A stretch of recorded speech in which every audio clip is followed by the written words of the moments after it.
Kanye West had $10 million on the line. Well, that's what he had sued Lloyd's of London for because his insurance company was refusing to pay for the losses he incurred when he had to cancel his St. Pablo tour. Can I do this?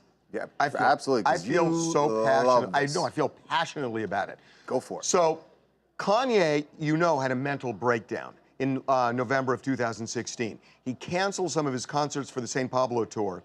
Ended up at UCLA Medical Center in the psych ward. He had serious mental problems. Several days he was there.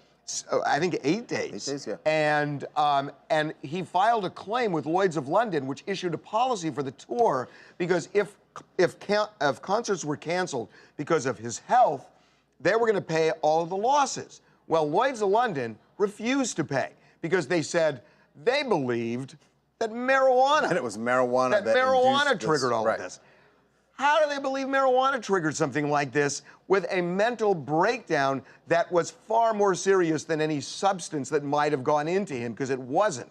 And so he hired a really good law firm, and those lawyers basically threatened Lloyd's of London. Remember, this same thing happened with Heath Ledger. Right, that they wouldn't pay. Same thing with Lloyd's of London, they ended up paying. Well, with Kanye, his lawyers basically, the threat is always punitive damages, that you are going to be socked with a huge punitive damages award unless you do the right thing.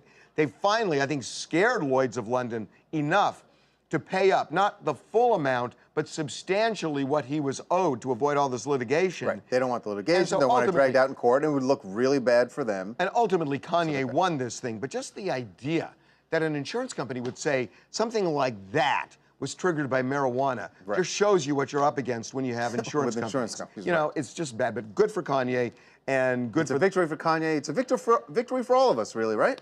I believe it is. If you have $10 million policies with Lloyd's of London. It's not that. If you have a policy and they're not paying, fight. And if it's the right thing to do. Hey, it's Nekia Nichelle from Chicago.